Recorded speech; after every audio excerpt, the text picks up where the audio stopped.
നമസ്കാരം, സൂര്യമഠം യൂട്യൂബ് ചാനലിലേക്ക് സ്വാഗതം. ഇന്ന് പരിചയപ്പെടുത്തുന്നത് ലളിതാ സഹസ്രനാമത്തെക്കുറിച്ചാണ്. ലളിതാ സഹസ്രനാമത്തിന്റെ അപാര ശക്തിയെക്കുറിച്ചാണ്. ലളിതാ സഹസ്രനാമത്തിന്റെ ശക്തി എല്ലാത്തിനും അതീതമാണ്. നിത്യോപാസന കൊണ്ട് മനസ്സ് ശാന്തമാവുകയും രോഗങ്ങള് കുറഞ്ഞു തുടങ്ങുകയും ചെയ്യും. അതുവരെ അനുഭവിക്കാത്തൊരു ആനന്ദത്തില് നാം ലയിക്കുന്നതായി തോന്നും. അർത്ഥം കൂടിയറിഞ്ഞു ജപിച്ചാല് ജ്ഞാനം അത്ഭുതകരമായി വർദ്ധിക്കും. എല്ലാ അറിവുകളും ക്രമേണ സ്വായത്തമാകും. സമ്പത്തും ഐശ്വര്യവും വർദ്ധിക്കും.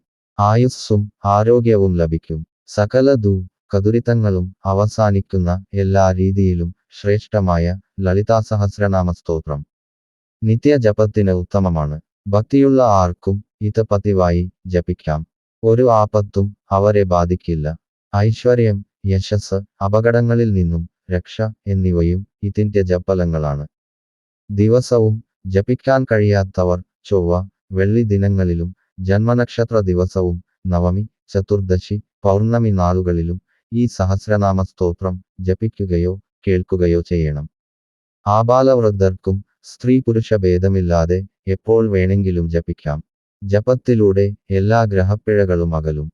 കുടുംബത്തില് ഐശ്വര്യമുണ്ടാകും. ഇതിലെ ഓരോ നാമവും ഓരോ മന്ത്രമാണ്. ചന്ദ്രൻ, ശുക്രൻ, കുജൻ, രാഹു എന്നീ ഗ്രഹങ്ങളുടെ ദശാകാലത്ത് ലളിതാ സഹസ്രനാമ സ്തോത്രം പതിവായി ജപിച്ചാൽ എല്ലാ ഗ്രഹദോഷങ്ങളും മാറിക്കിട്ടും.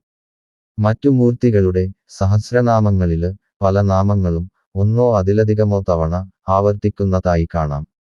എന്നാല് ലളിതാ സഹസ്രനാമത്തില് ഒറ്റ നാമം പോലും ആവർത്തിക്കുന്നില്ല എന്നതും ശ്രദ്ധേയമാണ്. ഓരോ പാദവും അർത്ഥപൂർണവും വൃത്തബദ്ധവുമാണ്. മന്ത്രപ്രയോഗത്തില് സ്തോത്രത്തിനുള്ള പ്രാധാന്യം തന്നെയാണ് ഇതിന്റെ പിന്നില്. മന്ത്രോപാസനയിലൂടെ ബ്രഹ്മജ്ഞാനം നേടുക എന്നതാണ് ഉപാസനയുടെ ലക്ഷ്യം. നിത്യവും ലളിതാ സഹസ്രനാമം ചൊല്ലുന്ന വീട്ടില് അന്നത്തിനോ വസ്ത്രത്തിനോ കുറവ് ഉണ്ടാവുകയില്ല. സർവാഭീഷ്ടപ്രദായനിയായ ദേവി അവരെ സദാ കാത്തു രക്ഷിച്ചുകൊള്ളും എന്നാണ് വിശ്വാസം. എല്ലാ ദിവസവും രാവിലെ സ്നാനം ചെയ്തു ശരീരശുദ്ധി വരുത്തിയ ശേഷം നിലവിളക്കു തെളിച്ച് അതിനു മുന്നില് സൗകര്യപ്രദമായ രീതിയിൽ ഇരുന്നു കൊണ്ട് ധ്യാനശ്ലോകം ഭക്തിപൂർവം ജപിച്ച് മനസ്സ് ഏകാഗ്രമാക്കണം. ദേവിയില് മനസ്സ് ലയിക്കുന്തോറും ശരീരത്തിന് ഭാരം കുറയുന്നതായി അനുഭവപ്പെടും. ദേവി ചൈതന്യത്തെ മനസ്സിലുറപ്പിച്ച ശേഷം സഹസ്രനാമജപം ആരംഭിക്കാം. ഏതാനും ദിവസം കൊണ്ട് തന്നെ ജീവിതരീതിയിലും സംസാരത്തിലും നാം അറിയാതെ വ്യത്യാസം വരുന്നത് കാണാം. ജപിക്കുമ്പോൾ ഭസ്മമോ കുങ്കുമമോ രക്തചന്ദനമോ പ്രസാദമായി വയ്ക്കാം. ജപത്തിനു ശേഷം അല്പം എടുത്തണിയാം.